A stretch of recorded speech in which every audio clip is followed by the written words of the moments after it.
الحمد لله رب العالمين والصلاة والسلام على أشرف الأنبياء والمرسلين وعلى آله وصحبه أجمعين اما بعد. معزز خواتین و حضرات، السلام علیکم ورحمۃ اللہ وبرکاتہ۔ ایک مختصر اور اہم کورس کے ساتھ ہم آپ کی خدمت میں حاضر ہیں۔ کورس کا عنوان ہے روزے کی آیات کی تفسیر، آیات الصیام کی تفسیر۔ اس کورس کو ہم نے مختلف موضوعات میں تقسیم کر رکھا ہے۔ کورس کا ایک مقدمہ ہے اور 4 موضوعات ہیں۔ پہلا موضوع ہے رمضان کے روزوں میں حکمت، دوسرا موضوع ہے روزوں کی اہمیت و فضیلت، تیسرا موضوع ہے روزوں کا دیگر عبادات سے تعلق، اور چوتھا موضوع ہے روزوں کے احکام و مسائل۔ تو مقدمے کے طور پر چند گزارشات آج ہم آپ کے سامنے رکھیں گے۔ ارشاد باری تعالی ہے، اعوذ باللہ من الشیطان الرجیم، یا ایہا الذین آمنوا کتب علیکم الصیام کما کتب علی الذین من قبلکم لعلکم تتقون۔ سورۃ البقرہ، اس کی آیت نمبر 183۔ اے اللہ پر ایمان رکھنے اور اس کے رسول کی اتباع کرنے والو، تم پر تمہارے رب کی طرف سے روزے فرض کیے گئے ہیں جس طرح تم سے پہلی امتوں پر فرض کیے گئے تھے، تاکہ تم اللہ کا تقوی اختیار کرو اور اعمال صالحہ کو اپنے اور عذاب الہی کے درمیان ڈھال بنا سکو۔ اعمال صالحہ میں سے عذاب سے نجات دلانے والا سب سے اہم عمل روزہ ہے۔ آیت نمبر 184، سورۃ البقرہ کی ہی آیت نمبر 184، ایاما معدودات فمن كان منكم مريضا او على سفر فعدة من ايام اخر وعلى الذين يطيقونه فدية طعام مسكين فمن تطوع خيرا فهو خير له وأن تصوموا خير لكم إن كنتم تعلمون۔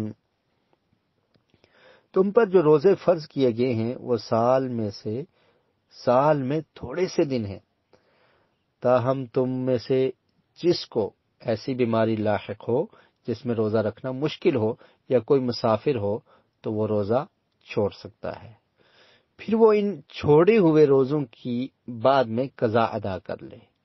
روزہ رکھنے کی طاقت رکھنے والے جب روزہ چھوڑ دیں تو وہ ہر روزے کے بدلے میں ایک مسکین کو بطور فدیہ کھانا کھلائیں۔ جو ایک سے زائد مسکین کو کھانا کھلائے یا روزے رکھنے کے ساتھ کھانا بھی کھلائے تو یہ اس کے لیے بہتر ہے۔ اگر تمہیں روزے کی فضیلت کا اندازہ ہو جائے تو تمہیں معلوم ہو جائے گا کہ استطاعت والے کے لیے روزہ چھوڑنے اور فدیہ دینے سے روزہ رکھنا افضل ہے۔ یہ حکم روزوں کی فرضیت کے ابتدائی دنوں میں تھا کہ جو چاہے روزہ رکھ لے اور جو چاہے روزہ چھوڑ کر فدیہ دے دے۔ پھر اس کے بعد اللہ تعالیٰ نے ہر بالغ طاقت رکھنے والے پر روزہ فرض کر دیا اور یہ حکم منسوخ ہو گیا۔ سورۃ البقرہ کی ہی آیت نمبر 185 میں ارشاد باری تعالی ہے، شہر رمضان الذی انزل فیہ القرآن ھدی للناس وبینات من الھدی والفرقان فمن شہد منکم الشہر فلیصم ومن كان مريضا او على سفر فعدة من ایام اخر يريد الله بكم اليسر ولا يريد بكم العسر ولتكملوا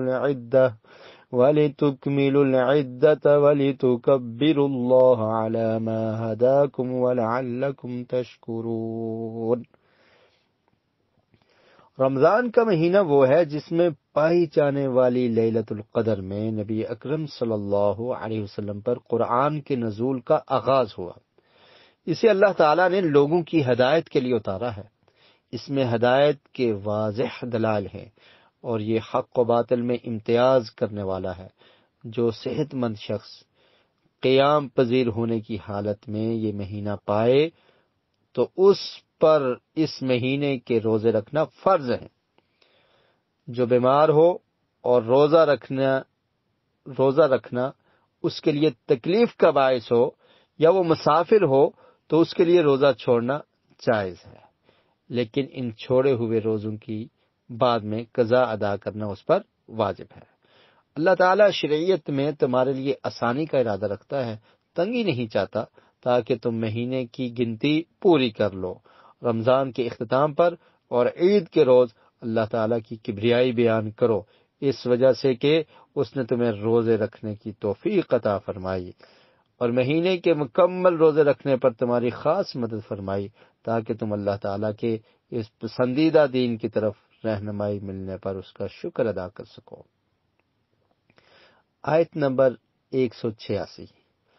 وَإِذَا سَأَلَكَ عِبَادِي عَنِّي فَإِنِّي قَرِيبٌ أُجِيبُ دَعْوَةَ الدَّاعِ إِذَا دَعَانِ فَلْيَسْتَجِيبُوا لِي وَلْيُؤْمِنُوا بِي لَعَلَّهُمْ يَرْشُدُونَ۔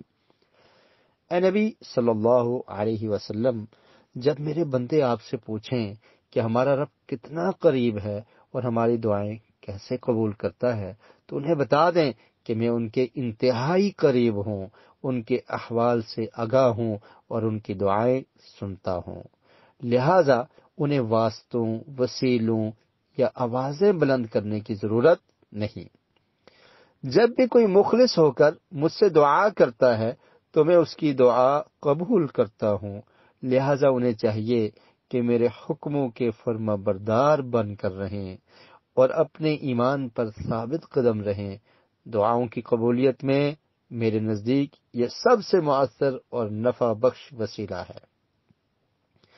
عین ممکن ہے اس طرح وہ اپنے دینی اور دنیاوی معاملات میں رشد و ہدایت والی سیدھی راہ پر رہیں۔ اب ہم چلتے ہیں روزے کی تعریف کی طرف۔ روزے کی تعریف کیا ہے؟ سب سے پہلے اس کی لفظی تعریف کرتے ہیں۔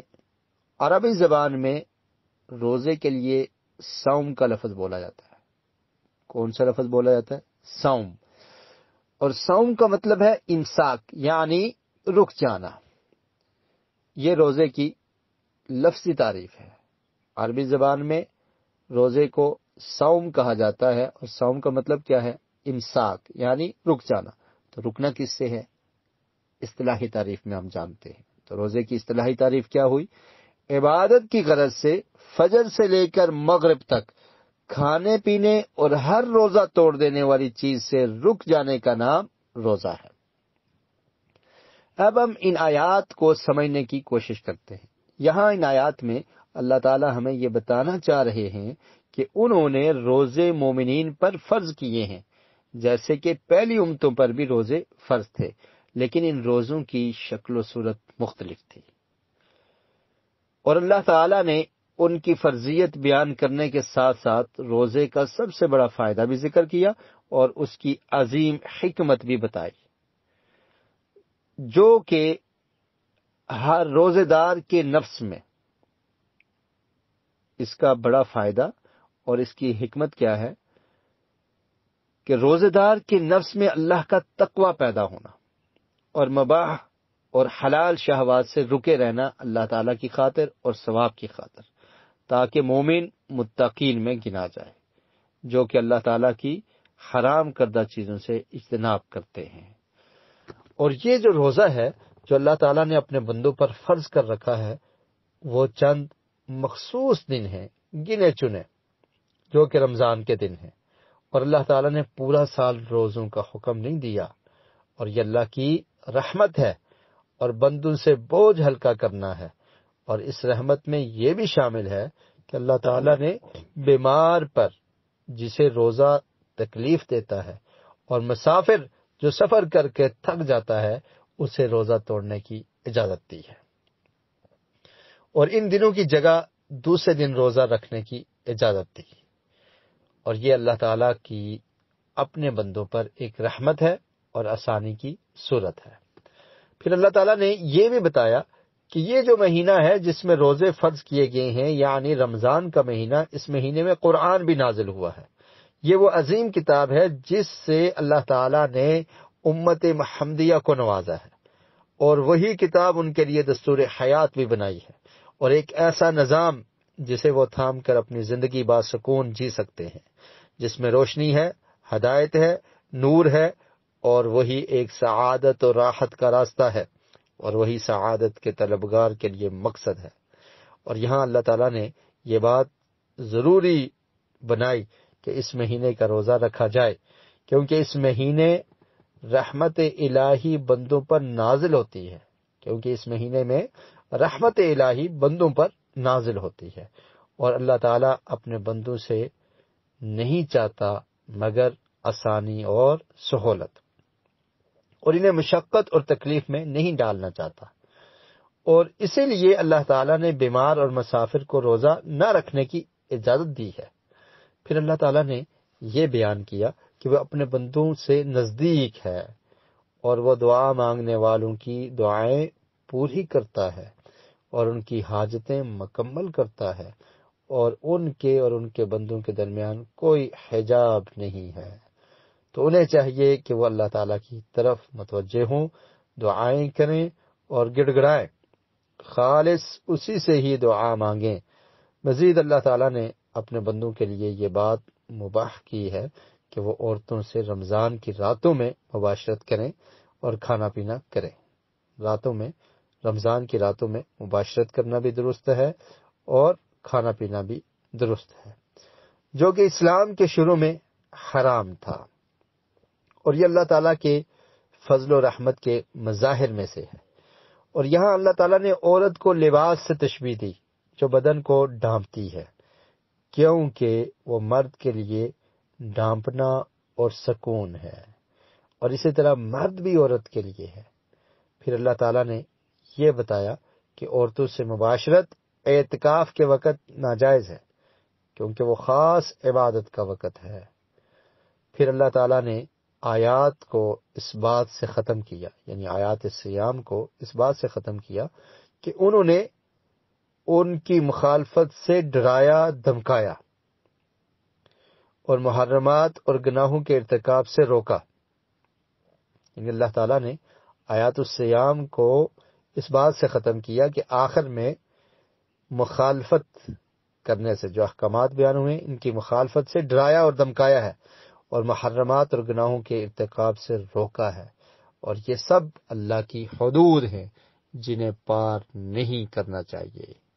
اور اللہ تعالیٰ نے اپنے بندوں کو یہ بھی بتایا کہ ان سب محرمات سے بچیں اور اللہ کی شریعت یعنی قرآن کو مضبوطی سے تھامیں تاکہ وہ تقویٰ پا سکیں۔ وآخر دعوانا ان الحمد للہ رب العالمین۔